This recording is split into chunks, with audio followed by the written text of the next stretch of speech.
And we're live. Oh, dude, you're late. I'm so sorry, Jerry.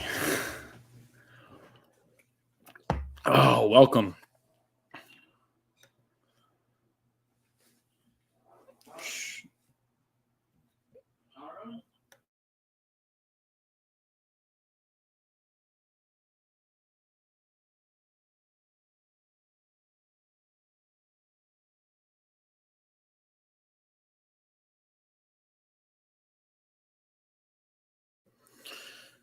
Welcome back, everybody. We have an exciting show.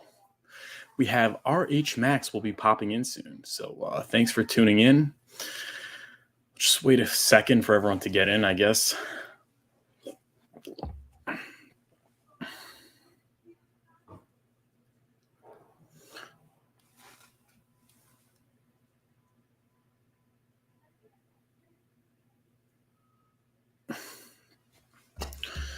We got 7 watching. If you're enjoying the show, please like and subscribe. Our featured story is all the DeFi hacks that totaled, I think, 2 billion. We're going to talk about that. We're going to talk a little bit about what's going on with Hex, Pulsechain, PulseX, and he's here.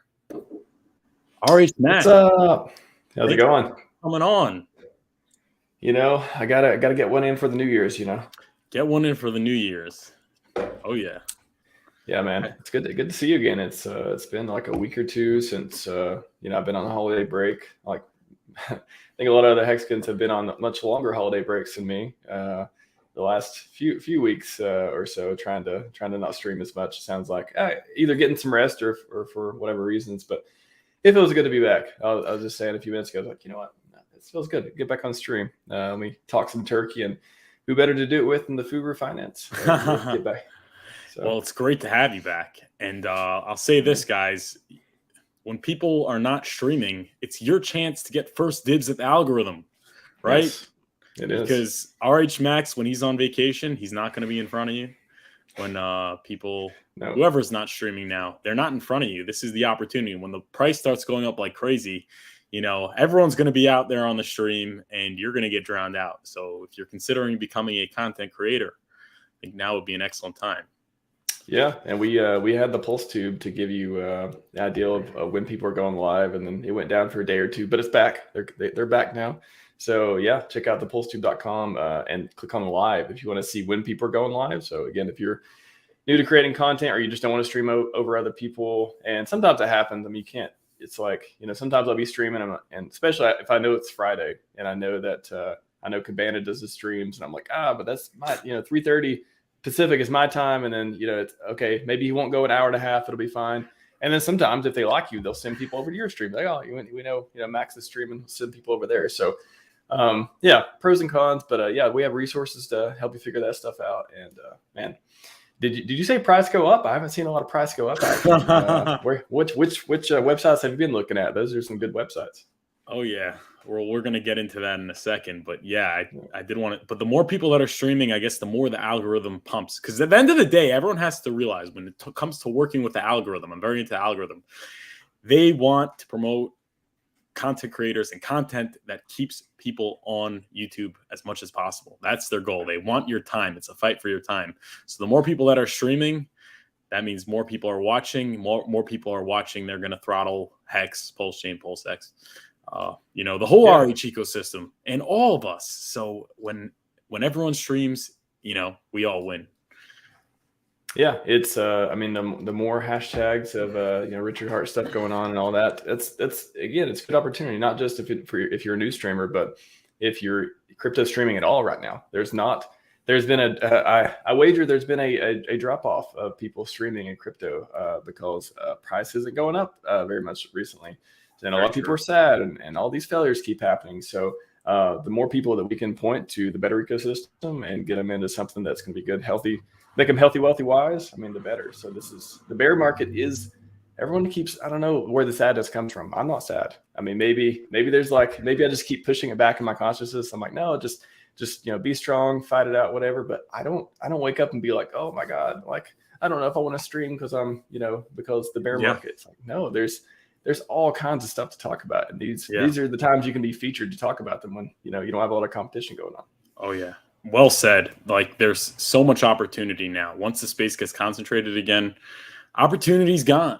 But the Sheep and the Dojers and all of them will be back. And the Solana, when they fix Solana one day, they're going to be streaming a lot. You're not going to get all the time. The sheep people will be on Pulsechain though, thankfully. So that's true. If you want a copy of all your coins, you know what to do. Yes, and we get to the Bitcoin chart. I'm a big hater of technical analysis, but we're in a bear market. We're bored. This is some good. It makes for some good content to digest.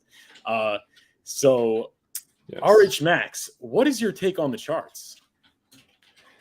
Well, being not a chartist at all, I will say it looks like the red candles go down a little bit and walk around, and there's kind of, you can see kind of like a head and shoulder smiley face type of thing right where you drew those parallel perpendicular lines. Right there. Yeah, I dare not diagnose the chart, but it's I don't know. That's what I think. So before we get in, maybe you want to actually do some TA on the chart, but real quick, Hexagon challenge for 2023. Try not to badmouth or FUD Richard, Hex, Pulsechain, just for the entire, see if you can do it, just for the entire 2023. I know it'll be a tumultuous year, regardless of when the launch happens, how low the Hex price goes, no matter what outrage marketing he does, how hard software is, how bad he is at estimates, all this stuff. Just try just to be nice in 2023 and just think about how, when this thing does launch and everything does go back, to as we think it may go and be better than it is now. Again, not financial advice, but if we go where we think it's going, how weird is it going to be? How many friends are you going to lose? How much respect are you going to have to try to get back after like just fudding and all this stuff? And I'm sure we'll get into it later on, but I'm just like, just a challenge out there to Hexagon. I think it's a healthy challenge to put out there. Just try to be nice in 2023. Try to actually think long term.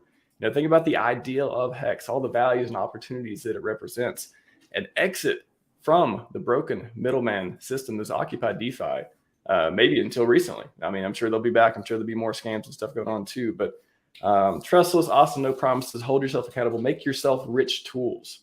Like focus on the good stuff. Like there's this whole all blaming Richard for stuff, blaming Hex price down. I'm going to go do something else. It's just, who is it helping? And when it goes, if and when it goes back up, it's not, nobody's going to go to you and be like, oh, you were right. They may say the opposite of that. So anyways. That's fair. No, I agree with everything you just said.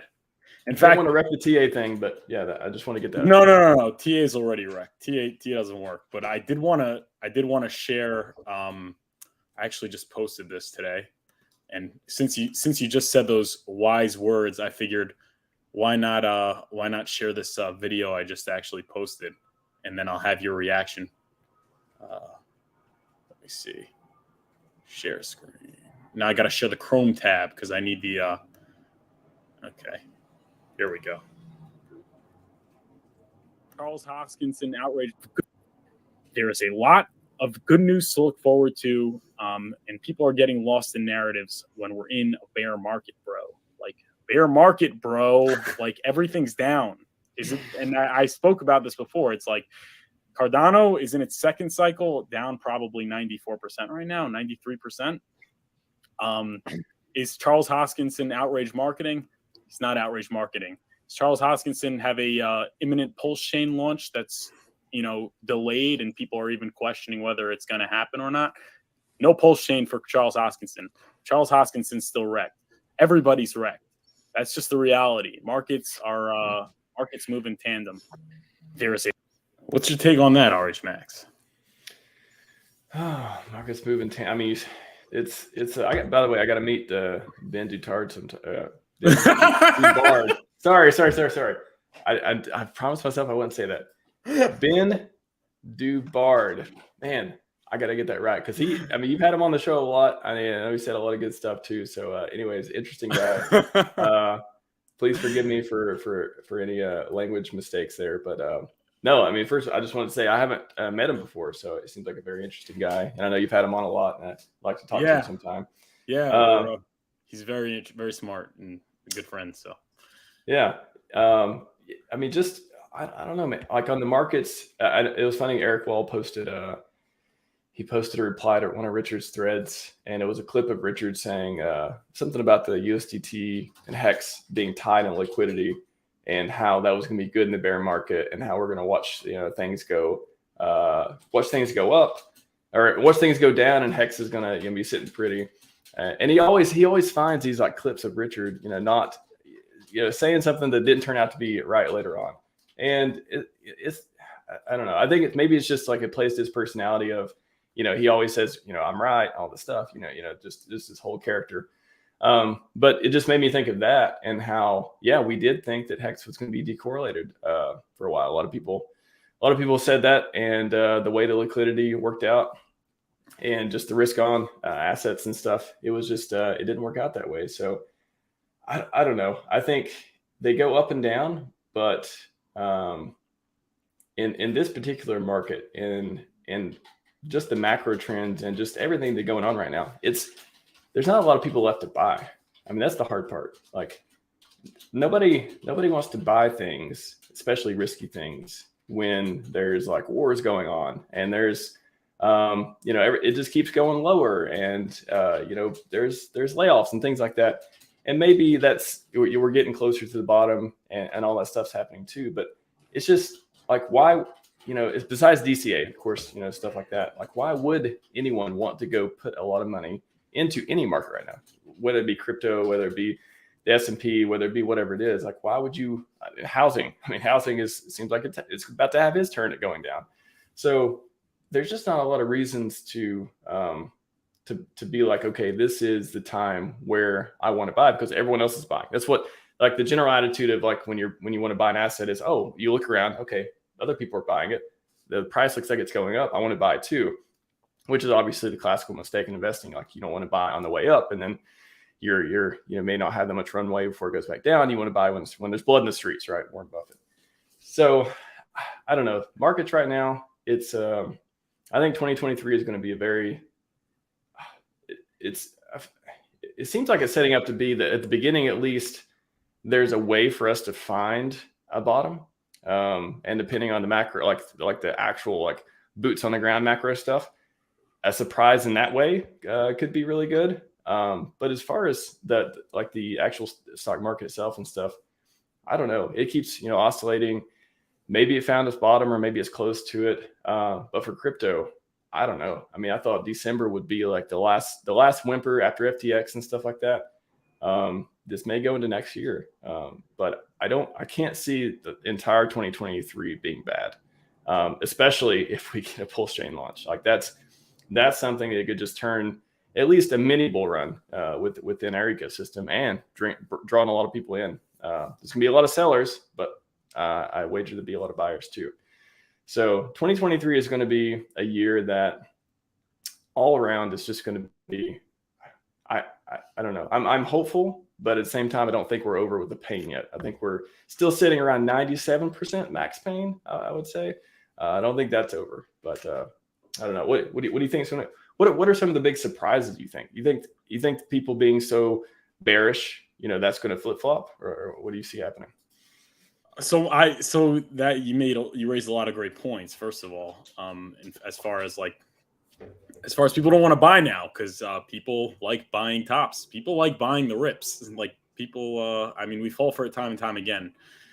So the market outlook of 2023, in my opinion, not financial advice, although Jerry Oaksmith wants financial advice and a price prediction. So maybe we'll get to that in a second. But as your licensed, certified, personal, non-financial advisor, my non-financial advice take was that basically, I don't know, if you look at crypto, like the people that would sell based on FUD and that would sell based on, losing money in dips, I think we're close to or at the point where like they're gone. I mean, everyone that's still holding in crypto is probably as hardcore as you and me, or close to that. So while you might need a Fed pivot in order to get all-time highs, and you might need a halving and a Pulsechain launch, to get to that level, I don't see much more downside, if any at all. So my take was that 2023 is a sideways year. You know, it's the end of the rate hikes and possibly the beginning of the slashing of rate hikes. And I think 2024 is really where the party starts. But 2023, I say, is the year of the opportunity. 2023 will be the year of the opportunity. 2022 was the year of getting wrecked, and I think 2024 will be the year of the bull market. What's your take on that? It reminds me of 2019 when you said that, like the year of, like 2019 really was the year of opportunity, in a lot of ways. Hex launched right there, and then 2020 everything got super wrecked. But like at least 2023, it does remind me, or at least rhymes, I would say, with 2019. Just because everything is setting up that way. 2019 was pretty sideways. 2018 there was some ups and downs, a lot of sideways. 2017, of course, we know that was a year of wrecked, analogous to this past year. But yeah, I think when you look at the cycles and you look at what we've seen before, especially in crypto, and just to go on what you said about hardcore people still being in, I really think maybe you could look at it as like 3 different levels of people who are still in crypto, or at least maybe you could look at this as a staker analogy too. But it's like the hardcore people who are happy or dissatisfied or like content, disciplined, all that stuff. And then you have the hardcore people who are just like, I'm going to take a break. I can't deal with this right now. They're sad in whatever way because they really get a lot of energy out of the bull market. They get a lot of energy on these highs. They're able to produce, in those kind of conditions, the best. And then you have the people who either can't get out or, for whatever reason, they're happy, they're sad, or whatever it is, but they're staked, or they just, they're kind of like, their hands are tied. They're like, yep, I'm in. I'm not going to sell. I'm not going to lose, or whatever. And then you have everyone else who is just like, just flipping a coin, day trading, just whatever happens. It's let's go with it. Let's roll the dice. Oh, I'm going to pull it out. I lost a bunch of money. Let's pull it out. And then later on, I'll feel like gambling again and put it back in. That's kind of like everyone else. But those 3 levels I could see, especially in our ecosystem. And you can kind of look at people and identify them, which one they kind of fit in based on their behavior and their activity and stuff like that. But I think those levels of people, those are the ones that you can aspire to be either better or worse for. Sometimes I'm jealous of people who can just take a break and just be like, you know what? I kind of think sometimes if I could just take a year and just like if I could take 2023 and not participate anymore and just like go on a vacation and just like not stream and not do anything, that would probably be the best for me. That'd be like the least stress for me, and that'd be the least just the least seeing FUD and sadness and all this stuff, and like having to react, not even having to react, but just like seeing it out there and knowing that other people are hurting and stuff like that. And I don't know, you kind of need to see some of that sometimes to be informed, but at the same time, it's like I'm kind of jealous of the people who can just turn it off like that. Because for me, and again, no promises. I may disappear one day, go to an island, never see anyone again. And hopefully if I do, everyone will be like, oh, he was a nice guy. I liked him. He contributed a lot. Like if that happens, hopefully that's the response. We miss him, stuff like that. Yeah.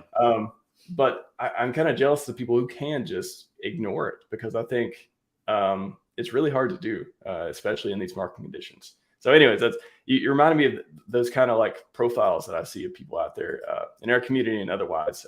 But if you're in crypto and you're still streaming right now and you're still in it and you haven't emergency and staked all your stuff and you're in our ecosystem and you got a smile on your face at least half the time, you're doing pretty well right now.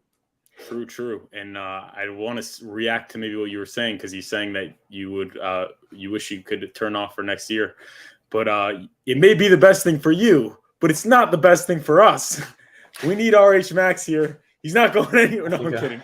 I think I'll be here. I don't. We hope you'll be here, but obviously you have to do what's best for yourself as well, and you got to consider everything. But hopefully you'll stick around, because we need you.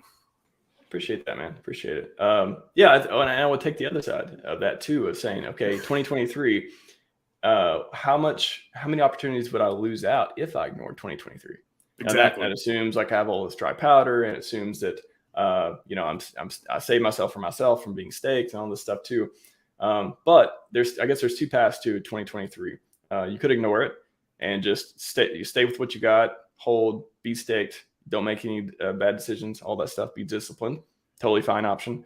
Or if you have been waiting for a dip, or if you have been DCAing in every single dip we've had, and you still got some dry powder and you still got stuff out there, you could choose to pick up some of the deals that may still be coming for the next, I don't know, few months or so. Who knows? Nobody knows.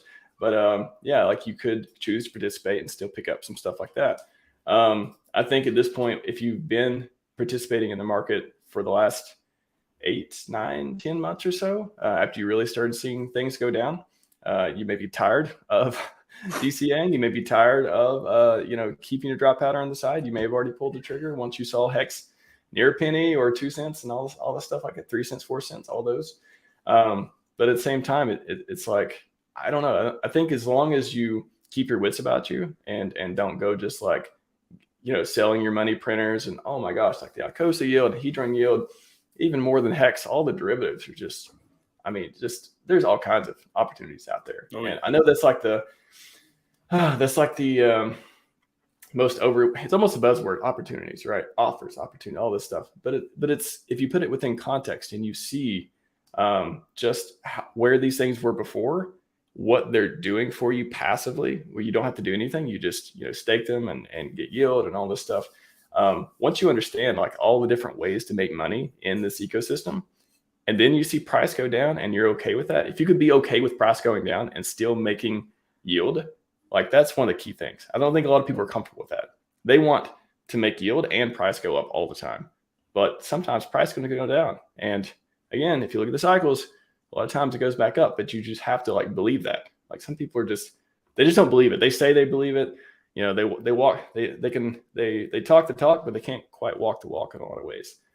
So you almost have to be, what was the phrase Naval uses? Something like, you have to be irrationally passionate about something to be really good at it. And I think I'm irrationally passionate about this ecosystem, about Hex and RH and stuff like that, and his bullish on his mission. So yes, I think that's one of the keys to winning. So yeah, I'd say I am irrationally passionate about the RH ecosystem, but my conviction is rational. How about that? If you can rationalize your conviction, but be irrationally passionate. Yes, I like those two, that combination. Yeah. All right. So yeah, we got 31 watching. If you're enjoying the show, please subscribe to the channel. Please like the video. I hope smash all those buttons. That's right. And then you go over to the RH Max channel and you smash the subscribe and you smash all the likes. You spam the like button and send all your bots that way. Send all your XEN bots over to that side and your Zen bots. Get them mining for start minting likes. I didn't even mean to do this as a promotion. But like I was like, I have my cup today. Let me drink from my cup. So sorry I keep like putting this ad in front of everyone, but no, this is the cup I haven't drank from this cup for a while. So we'll discuss the payments after.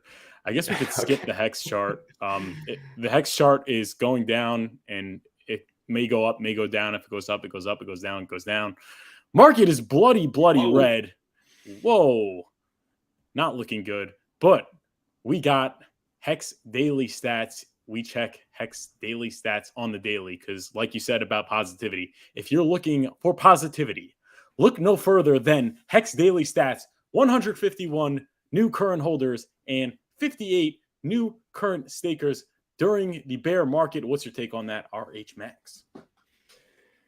Ooh, during the bear market, I mean, I love these stats websites. I love that we have this data to look at. Yeah, I mean, so we got current stakers. I'm just trying to get my bearings around the chart here. All-time highs in current going up. Stakers. All-time highs. Yeah.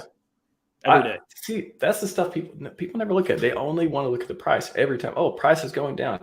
Hex is over. Is this the end? What are you talking about? The number of stakers. So, if you wanted to be worried about something, let's invert this. When should you be worried? If I would be more worried if the number of holders and stakers were going down and the price was going down together. Yes. Beautiful. If all the metrics were bad, that's when you'd be worried. But if the price is going down and you put it within context of a bear market, but the stakers and holders are going up, at worst, it cancels itself out. At worst, Bullish it's just, divergence. That's what Crypto Coffee called it. yeah, bullish. There you go, bullish divergence. So like at worst, you shouldn't really have any negative reaction, and at best, bullish divergence of just like, hey, we are getting more people into the ecosystem. We're getting more people who are have the conviction that Hex is going to be around because they are staking. Yeah. Like if you don't believe Hex is going to be around, you're not going to stake it. You're just going to buy it and you're going to trade it. And you're going to, hold a bunch of liquid stuff. But if we have more people staking, and it's not just like two more people per day. What is this, like 100 or like 50 to 100? It looks like something like that throughout the day or throughout the different days. If you have like 50 or 100 more people in the world staking Hex per day and the price is going down, wow, that's a great stat. Yeah. I mean, I think that's better than when the price is going up and you have like 200 or 300 people. That's probably even a better, like a stronger, more virtuous like stat of like 50 or 100, when it's going down. So I don't know I don't see the FUD. Maybe that's what I was telling somebody tweeted about, like, I don't see the FUD, but maybe I'm not following the right people. I'm like, yeah, I'm not. Maybe I've just like blocked and muted all the people who are doing FUD. I just hear about it like tangentially through other channels, and you'll wake up and see the bloody thumbnail of something, and is Hex going to fail? All this stuff, which a lot of time is like good clickbait. It's like, oh no, actually, it's not going to.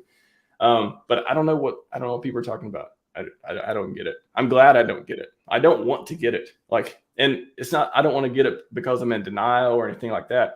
I don't want to get it because I don't want to buy into the narrative the Hex is going to fail when all the stats show, other than price, all the stats show it's doing okay. Yeah. That's why I like Hex Daily Stats so much, because it's unlike technical analysis, which is very abstract and usually wrong. These metrics are tangible. It's tangible. It's when you do your research and you look into things like this, you dig deep. When you look into where you want to put your money, and you could find these kinds of things, they're very indicative of a bullish future. Not the price. The price chart. The price chart is just what happened. That's in the past. This, like changing current stakers, that is mass buying. For on average 6 years, people that are going to be checking, they're going to have their attention turned towards Hex.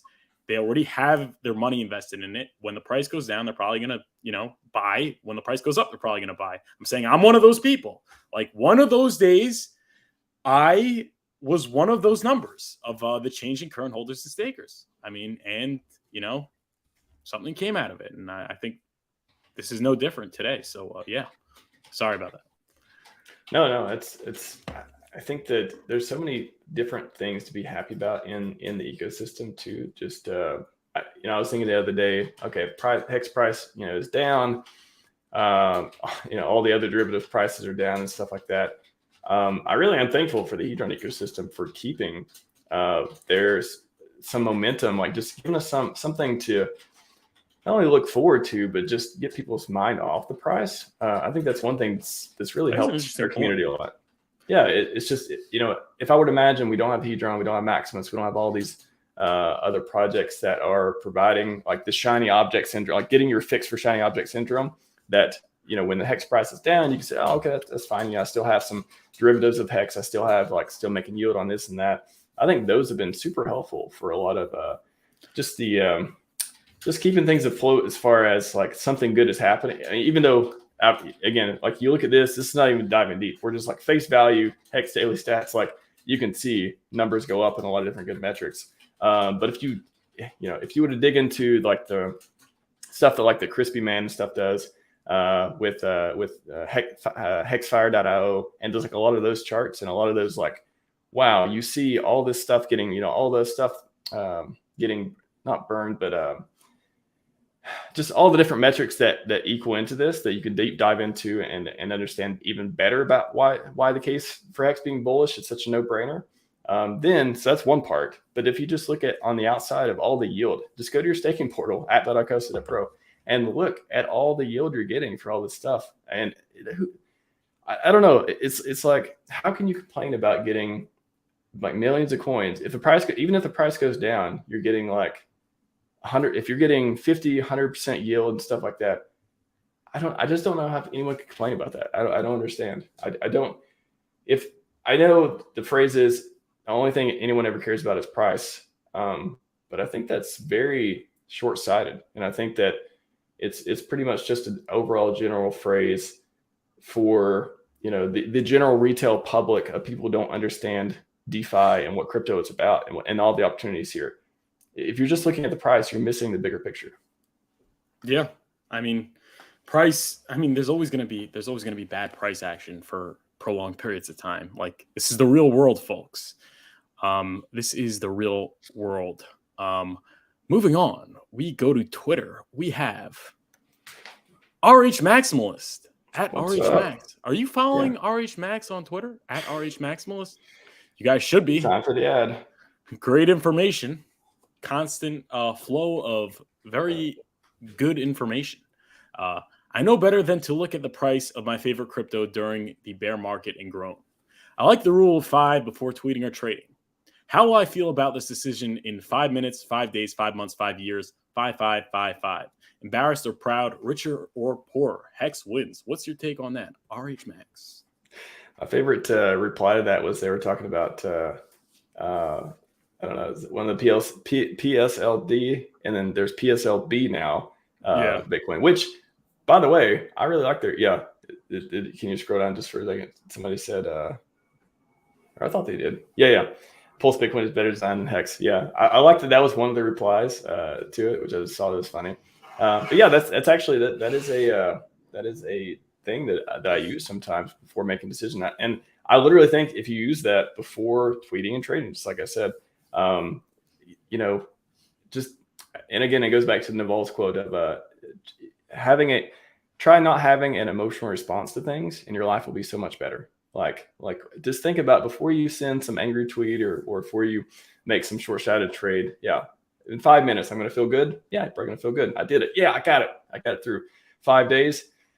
Well, maybe 5 months. Money printer's gone. 5 years, not financially free. Yeah, that's you don't want to make decisions there. I literally try to make decisions. I'm not perfect, but I try to make decisions that I avoid, being embarrassed later about. I avoid making my future self poor, things like that. So the rule of 5 is good for those type of things. But again, that's why you don't see like nasty tweets from me. I don't do nasty tweets. I don't do personal attacks. I don't do ad hominems. I try to avoid all that. First, I don't want the negativity in myself. So if I don't want it in myself, I don't want to put it out to the world, because I believe you get back what you put in, type of thing. And 2, I don't want anyone to look at that later and be like, "Whoa, that guy's a scumbag. Like, why would he say that?" And you could be wrong. You could be wrong about it. And then it's even double. It's like you said something really bad and you were wrong about it. So I don't know. I think just something I try to go by. But anyway, shout out to the PSL. I'll just say Pulse Bitcoin. Pulse Bitcoin. Their staking portal is pretty slick. I will say that. And the whole game theory around mining, I got to say, it's pretty neat. I'll say that. So it's funny that they were like, "Oh, it's better than Hex." I think you're doing a little stretch on that one, but it is definitely a community project that the game theory in that community project is pretty interesting. I'll say that. Yeah, no, that's the thing. I mean, I'm not saying it's not going to go up, but I think a lot of people are getting they're getting suckered out of buying Hex to get Pulse Bitcoin. Is it going to make it? It's probably not. I mean, most things don't make it. Hex is very special. I think the Hex game theory is better. I think also people are going to compound the Pulse Bitcoin. There's going to be perpetual dump. It's like sort of the same in some ways as like the PulseX game theory with the inflation token. Only I don't know if the ASICs are deflationary, but point is I don't think it's going to outperform.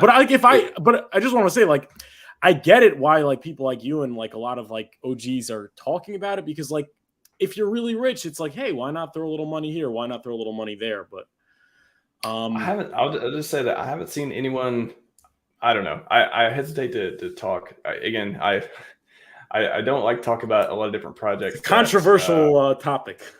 Yeah, because again, I don't want to be wrong later on and all that stuff too. But free claim seemed to be successful. Yeah. The staking portal, I think it burns ASIC every time you mine it. Pulse Bitcoin. You can look at the price and it seems to be doing okay too. I mean, it's up and down with PLSD. anyways, not a promotion of any sort. I'm just saying, like, I never saw it. Kind of came out of nowhere. It was one of those coins that it did the free claim. It was actually worth money. The free claim is actually worth money, whether you held on to it or sold it. And then they had the whole conversion to get and started mining. And I do think that is one of the few coins that for the meme coins, I think being able to mine, and since it has the name Pulse Bitcoin, and hopefully that'll be something that will be good for on Pulsechain later on. I guess that's my hope. Like my biggest hope for Pulse, that whole ecosystem of the mini ecosystem projects that Hex Info and stuff has. I know everyone hates the founder, whatever, but like looking at the price, looking at giving free coins, looking at the meme aspect, I hope that it brings people. I hope it is one of the meme coins that brings people into Pulsechain. I'll say that. And, all right. I don't have much opinion on it other than that. Okay, fair enough. I guess we got 50 watching, guys. If you're enjoying the show, please like the video, subscribe to the channel. Please go to RH Max at RH Max on YouTube and subscribe to his channel. And please, I do have TikTok, by the way. I was going to talk about TikTok. That was our next to featured story. We're going to get it. Should we get it? Let's get it in before it gets banned. Before it gets banned. Let's get into a couple more. Should we just go straight to TikTok or? We can TikTok. Yeah. Well, I got to take off in a few minutes. So yeah, let's do TikTok or whatever you want to make sure you get in with me, because I got a busy morning this morning. I definitely want to make sure I hop on, because you've sent me a link a few times. I'm like, no, I got to get on Furu's channel one time, but 9 a.m. is usually my heads down work time of like getting stuff done. But I made an exception because I'm like, I missed your show, so I got to be on. I really appreciate you coming on the show. Always do, and always love coming on yours. It's always really fun. And I appreciate you making content. I just want to say I appreciate you making content and being so like irrationally passionate about this ecosystem, because that is hard to find in the hopefully near the bottom of this bear market. It's not a lot of people that are grinding out content like you these days. So, and it's focused on Hex and not, and pivot into other stuff and not, all that stuff too. So appreciate your dedication to this community. Thanks. It's good to see. It's a pleasure. It's a pleasure. And likewise. So we got from furufinance. I can't like this tweet because everyone knows the rules. You're not allowed to like your own tweet. But on that, can you retweet your own tweet though? Because I do. Yeah. I do it. I'm like, is this okay? Yeah, I did it. See that? I did the retweet. I've retweeted replies. So my thing is like, sometimes I'll post a really good reply that I think is really good, and I'll post it, and then I'll be like, you know what, I want other people to see this, and they may not see it unless they're I guess they'll see it. They'll see it less. Maybe they'll see, it depends on their client and all that stuff. Anyways, if I retweet it, I know they'll probably see it unless they have retweets turned off. So I'll retweet it sometimes, and I always think like, is that good etiquette or not? I don't know, but no one's ever called me out. So no, you're good. It's fine. Everyone does that. We got RH Max is Chad. We're gonna have to change it to RH Chad. He is a Chad. So the Donner Swans. The Donner Swans. So we got furufinance. If you are a Hex YouTuber, please consider using TikTok. TikTok is the window to virality in 2022. You will receive exponentially higher engagement for your efforts on TikTok in comparison with any other marketing method you can imagine. Algorithmic priority for topics regarding cryptocurrency and finance have already been distributed to big influencers and corporations. On TikTok, it's there for the taking. Hexkins have the opportunity to become the giant crypto and finance influencers if they use TikTok. I have the newsletter here. Do you mind if I read it to you? Yeah, go for it. This is I didn't have so many like tweets and tabs to look at because I was spending time writing the newsletter. I write it every Friday. Sign up to the newsletter in the description below. Links in the description. This is with regards to TikTok, so I felt may as well just read it to you and get your reaction, because always great insight from you. And I think it is cool to get a newsletter. I think that's like a unique value prop too. I like that. Yeah, thank you. And links in the description. Just put your email in. It's end-to-end encrypted. It's private. You could always unsubscribe. That's what people don't realize. You just press the unsubscribe button. You're not getting it anymore. So here we go. This is something I think the reason why I've been shilling TikTok so much is because Hexicans are talking, we're pre-viral, we're not there yet. We need virality. And I think if we have a paradigm shift in the approach towards virality, there will be virality very, very soon. So it's a very important newsletter, and please sign up in the description below. But here we go. I know that I've been highlighting the importance about building a Hex presence on TikTok and YouTube Shorts, but the more I think about it, the more I come to the realization of how essential it is. Many are stuck in the paradigm that continuous posting on YouTube, Twitter, spamming comments of big influencers and television personalities, NASCAR sponsorships, commercial billboards, postcards, and stickers will inevitably throttle Richard Hart and the Hex community to true virality. Is that true? Perhaps yes. But what people fail to realize is the fact that this pathway to virality is an inefficient use of the precious resources of time and money in the community when it can be achieved far quicker with considerably less time, resources, and energy. How is that, you may ask? TikTok and YouTube Shorts. People are stuck in the 2007 paradigm of YouTube, where seemingly ordinary people were originally receiving millions of followers and views, the likes of Fred, Smosh, Chris Crocker, and Phil DeFranco. But people need to accept that those days are over. News agencies, celebrities, and institutions finally figured it out. Their legacy, reach, and promotional budget has put them first on the algorithm for all mainstream topics, making it the prospect of achieving organic adoption almost impossible. With TikTok and YouTube Shorts, this is not yet the case. The institutions have yet to truly figure it out, as displayed by the atrocious format of their postings, and therefore giving smaller accounts a tremendous leg up in the algorithm and the opportunity to gain millions of followers on mainstream topics in a relatively short period of time.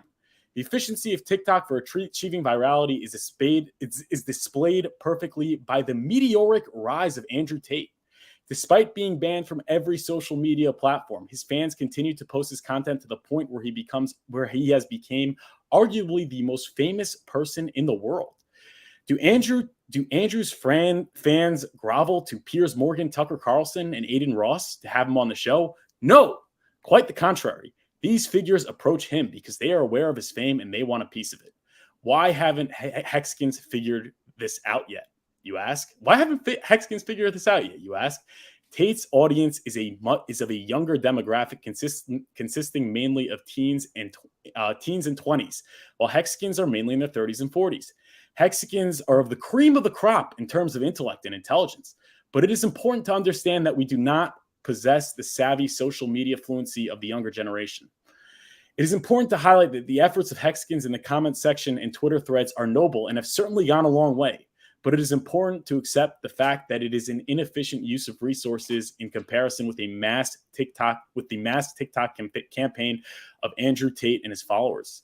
The Hex community prides itself on not sucking middleman D. And regarding crypto, this is in fact true. However, when it comes to marketing and onboarding, nothing can be further from that. While the efforts to bring Richard Hart to the mainstream may be effective and noble, the expense of groveling and spamming is demeaning, provocative, and most importantly, unnecessary, given the opportunity of TikTok and YouTube Shorts as displayed by Tate and his followers. A race car commercial, billboard, TV airtime, stickers, and postcards get people's attentions for seconds, if not minutes. For minutes, if not seconds. While gaining favor in the eye of the TikTok algorithm is eternal. My friend came to me. He's like, I can't use YouTube Shorts anymore because all I see is Andrew Tate. That's where I say came from. But Hex is second to none as a cryptocurrency, and despite his controversy, Richard Hart is far more digestible to the mainstream than Andrew Tate, and his fan base is as crazy about him and his content, if not more. Based on the current outlook, I see zero reason why this would not be a successful road to virality and ripe for the taking. The only question is whether we do it or not. Richard Hart possesses knowledge and intelligence so valuable that the idea of begging and groveling middlemen for clout lacks dignity and is perhaps unbecoming of someone of his stature. Through TikTok and Shorts, we can add value to the point that they will come begging to him. Your thoughts on that, Richard Hart, My shorts RH on Max. Yeah, I definitely think so. The only thing about TikTok, I will say that I think you're right as far as it hasn't been the potential for, thank you for that. 888 followers. Nice. That's a very lucky number. Just want to say, if you get to 1,000, you could live stream. That's huge. Oh, is that the thing? Okay, cool. Yeah. Actually, I have like a social media manager doing like so if you do not mess me on TikTok because I will not see it. Because I have a lot of these videos getting clipped and all that stuff. But I will say that the opportunity, as you mentioned, that was back in 2007 with like Facebook and YouTube and stuff like that, maybe a decade ago or so, with TikTok, assuming it doesn't get banned, assuming it doesn't have, I mean, there's a lot of, it's hard to say what the government's going to do. And there's actually a lot of data on the side of it is, this PSYOP type thing that's, very different in one country versus another and all that stuff. Won't get into that. But anyways, if it stays around or if it's changed, interesting if it changes, will it still be effective? But I think there is a lot of opportunity there as far as it hasn't got saturated with content or creators. There's a few that have, really been able to use it to get like millions of followers and stuff like that. And it's just an effective platform for certain kinds of, for reaching out to people, whether it's healthy or not, and, in the social aspect over time, all that stuff. Regardless of that, it is an effective way of reaching out to people that is not saturated. Now, I'm still bullish on YouTube. I'm still bullish on what they're doing with shorts and what they're doing. I mean, so YouTube Shorts, for example, TikTok is great too, but YouTube Shorts, that is the one place that if you want to not compete with every other video in the planet, and if you don't have a lot of subs and stuff, do some shorts. That's if you have like 5 subs and you do a short that's just like that hits some keywords, or it's a really cool video. It could be about food, it could be about cars, it could be about whatever. You could get like 4K views. It could go like, baby viral, and you could get a bunch of subs and stuff from that. So yeah, if you're doing YouTube, I'd say shorts is definitely not saturated at this point, but over time, it may become that. But TikTok, it's a place that, especially if you want to connect with the younger generation, there's a lot of Hexicans on Instagram, not nearly as many that I've seen on TikTok at least. So I would say that if you're on Instagram and you're posting videos and pictures and stuff like that, then I would say at least register a TikTok account. And then, maybe you can use some cross promotion tool or some cross posting tool and stuff like that. But yeah, I think having a bigger presence on platforms that a younger generation is using, and they're growing up, they're going to learn about, DeFi, they're going to learn about crypto, or they're already in it. Let's feed them some healthy ones. Let's get them into a healthy ecosystem. And TikTok is one of the ways we can do that for sure. Yeah, that's beautifully said. And the thing I brought up, so like, let's look at like a mainstream account. So I was looking at CNN, right? Look at their TikTok posts. They're atrocious. They're atrocious. They haven't figured it out yet. They haven't realized they haven't realized like how important it is, how they're always behind. That's what I keep saying. The institutions, they were behind on Bitcoin. They came late. They were behind on social media. They came late. I mean, that was really what brought Trump into power, into his presidency. It was social media savvy. And those days have passed. I'm saying, that YouTube virality. And the reason why is because you get last dibs. And that's why YouTube Shorts is so good, because when you're scrolling YouTube, when people just go for like those clips on YouTube, they're, those 5-10 minute clips, whatever, they already have a topic in mind. They have a content creator in mind. They're just searching it and they're going to it. But when they're on their shorts, when they're on the shorts feed or they're on TikTok, they get things brought to them. And if the algorithm sees Richard Hart content, people are staying there. People's eyes are glued there. They're watching it for the full duration. They're going to serve it more. That's how it works. And you look at what happened. Andrew Tate is a perfect example. He's a little bit controversial. Same thing as Richard Hart. Not as controversial, but controversial. Diehard audience. They got to the promised land through TikTok and YouTube Shorts because people couldn't get away from it. He was charismatic. He comes across your screen. You're going to watch it. You might watch a little more. And then you'll cross-pollinate. You're going to go maybe see some of the stuff on YouTube or some of the stuff on Instagram and all those things. And it just really provides a great base. And we could easily get to that point where my friend calls me and says, hey, I don't use TikTok anymore. I get too much of this Richard Hart guy. I get too much of this Hex content. It's very attainable with such a community that's so active on social media. They just have to focus some of the resources there. A fraction, it will go so much further on TikTok. Whatever you're doing, whatever efforts you're putting into Twitter or YouTube are awesome, but they will go so much further on TikTok and Twitter. It's like, you want virality?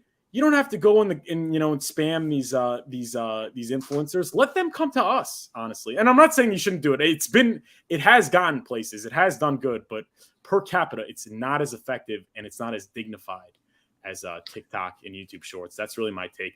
What are your thoughts on that? It just made me think of some ideas. First of all, I was trying to think of something around Richard and like not a Subway commercial. This is not a joke about his weight. I'm just trying to think of like somewhere where he can like eat food, because people like seeing people eat food, for whatever reason. They're scrolling through shorts and they're scrolling through TikTok and all this stuff. It's either like eating food or doing something ridiculous or like racing some car and stuff like that. So if we could get him like in some sort of like race, with his cars, or he's like, I don't know, like somebody makes some like hex.com cookies or something, or like opening the cookies, or somebody, I don't know, delivers like this huge like wedding cake, but it's got like Richard's face painted on it, and somebody just like sticks their hand in it and just eats it, stuff like that. Like the more it's almost like outrage marketing, but like a very light version that fits within the profile of people who are scrolling through, watching these shorts and watching these TikTok videos and stuff.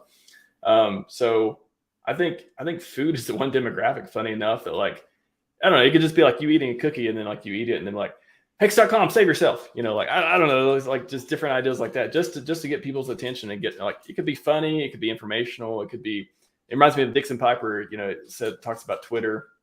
I had him on the show a few months ago and learned a lot on that show. One of my favorite episodes. And he talked about, if you have a profile, if you have a media account in some way, you want to be either funny or informative. You want people to either come to you because they want to be entertained, or they want to, sub to you, follow you, whatever, because they use you for information. And if you can be both, you got a great chance to blow up. So that's what I would say for people who want to go promote Hex. Do something around what the platform is already good at, but put Hex in there in some way, or put Richard in there in some way. And that's a great point. And let me say why, because if you want to become a car influencer, you want to become a, chef influencer, like a food influencer, you want to become a political influencer, whatever, all the types of figureheads that, Hexkins plead in the comment section to have Richard Hart on.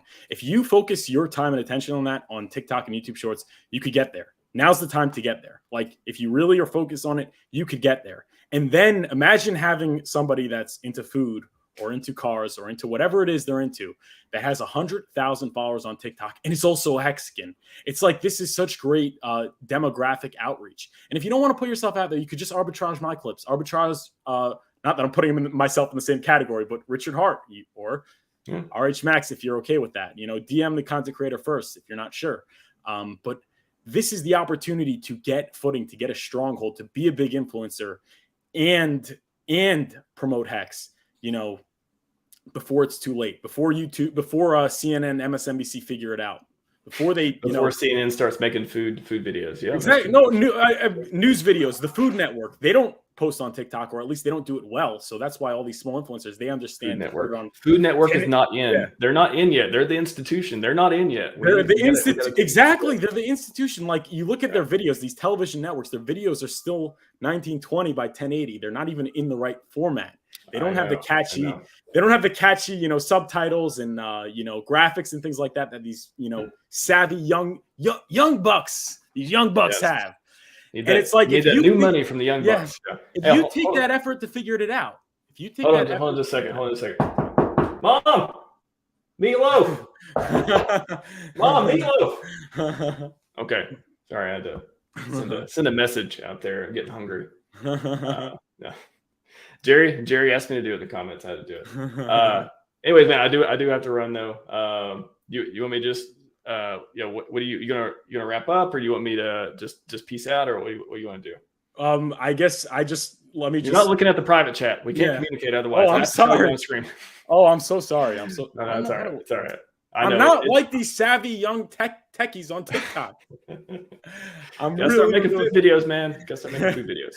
I'm really sorry, but I guess plug everything and closing thoughts. But thank you so much. You already showed most of my pages, but just rewind the stream and look at Furu promoting my my Twitter and TikTok and stuff. Yeah, I appreciate. I mean, everyone just going to the channel. I have videos coming out pretty much every day for at least the next couple months or so. And more live streams equals more videos, at least on my channel. On this channel, if Furu clips it up, he gets more videos. So boom, there's that too. But yeah, just appreciate a follow, like on Twitter, Instagram, TikTok. I'm at RH Maximalist, just the way it sounds, on all the platforms except Telegram. I'm RH Maxi on Telegram. And yeah, just like, follow, subscribe, and yeah, keep listening to Furu's content, because I don't know how he goes live every day. I mean, anyone who goes live every day, that's a tough job. So we appreciate all the content creators who are staying strong in the bear market and making stuff that people like to see, and making stuff to inform people, and just keep the spirits up, because like we were looking at earlier, stakers and holders are up regardless of the price, it seems like in Hex. So that's a good sign to me. Yeah, and I'm so sorry I kept you. I just saw it. I'm so sorry. Oh my God. No worries, man. I'm really. That was a good sorry. conversation. I'm glad we got into TikTok too. That it made me have some ideas as well. So yeah, and if you get 1,000, we get an exclusive TikTok live stream. Yes, I never even thought about doing that, but yeah, man, I would remind me if I get that. Oh, I just got one more. Boom, number just went up. You guys heard it. Yeah, remind me about that. Me and Furu are going live exclusively on TikTok once I hit 1K, which if 111 of you feel free to hit that button. We may do it. And 52 are watching right now, so go hit it.